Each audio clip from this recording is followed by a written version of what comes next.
Nobel पुरस्कार के नाम के बारे में आपने सुना होगा। विश्व का सबसे बड़ा पुरस्कार, इससे बढ़कर के कोई पुरस्कार नहीं है, चाहे राशि के मामले में हो या प्रतिष्ठा के मामले में हो।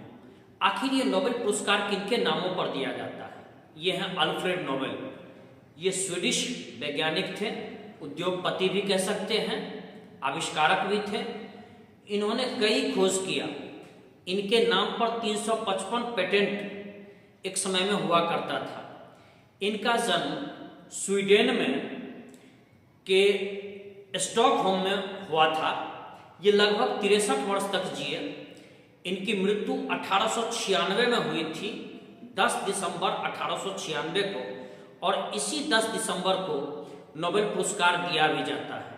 इनके पुण्यतिथि के ही दिन, घोषणा पहले ही होती है लेकिन दिया जाता है 10 दिसंबर को। अब ये जानिए कि अल्फ्रेड नोबेल के पिता थे इमैनुअल नोबेल। इनके कुल 8 संतान हुए, जिसमें जीवित 3 संतान ही रह पाए। और इनके पिताजी का काम ही था, मूल पेशा, ये खाद्यान्न की खुदाई करते थे, पुल बनाते थे, कुछ ऐसा चीज कंस्ट्रक्ट करते थे जिसमें बराबर तोड़फोड़ करना पड़ता था। इसलिए ये तोड़फोड़ के लिए ऐसा गतिविधि चाहते थे जो कम खर्च हो, नियंत्रित हो, डायरेक्शनल हो। तो इन्होंने अपने बेटे को भी इसी ज्ञान में पारंगत बनाया। फलस्वरूप हुआ कि इनका बेटा अल्फ्रेड नोबेल 1867 ईस्वी में डायनामाइट का खोज किया। यह प्रथम विस्फोटक था जो नाइट्रोग्लिसरीन का उपयोग लकड़ी के बुरादा, छड़, इन सब में प्रयोग करके नियंत्रित विस्फोट किया गया, और जिससे खाद्यान्न या पहाड़ की इकाई, इन सब को हटाने में काफी उपयोगी पदार्थ ये साबित हुआ। हालांकि अल्फ्रेड नोबेल ने ये कह रखा था, उन्होंने बाद में लगभग 90 हथियार का कारखाना भी स्थापित किया था, लेकिन इन्होंने पूर्व में ही कह रखा था कि मैं विस्फोटक का आविष्कार जरूर किया हूं, लेकिन ये मनुष्य के नियति पर निर्भर करता है कि ये इसका उपयोग कैसे करता है। यदि इसका सदुपयोग करेगा तो ये बेहद उपयोगी होगा।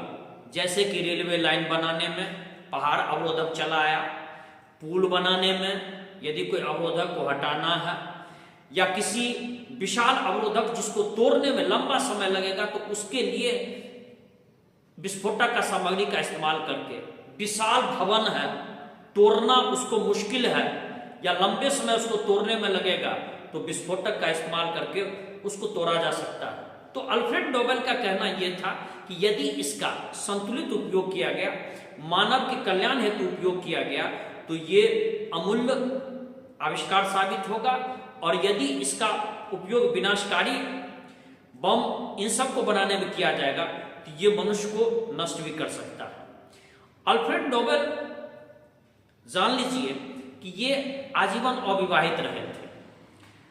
अब आश्चर्य होगा कि उतना धनाढ्य व्यक्ति, पैसा से परिपूर्ण व्यक्ति, जिसके नाम पर 355 पेटेंट हो, 90 कारखाना हो, फिर अविवाहित क्यों रह गया? सबसे पहले, उससे पहले आप ये जान लीजिए कि नोबेल की जब मृत्यु हुई 1896 में, तो उससे पूर्व ये एक वसीयत लिख छोड़े थे। उस वसीयत में उनके जमा धन के बारे में पता चला, और उन्होंने कह रखा था कि मेरे जमा धन से जो इंटरेस्ट मिलेगा, इससे पहले एक ट्रस्ट बना लिया जाए, और इससे जो ब्याज मिलेगा, मानव कल्याण से जुड़ा हुआ जो खोज की जाएगी उनको ये पुरस्कार दिया जाए। इसके पुरस्कार में एक बड़ी राशि दी जाती है, गोल्ड का मेडल दिया जाता है, एक डिप्लोमा सर्टिफिकेट दिया जाता है, और विश्व में इसकी असाधारण प्रतिष्ठा तो है ही।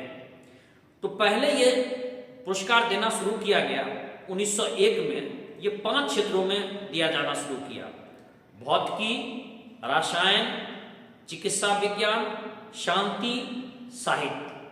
बाद में 1969 से अर्थशास्त्र के भी क्षेत्र में दिया जाने लगा।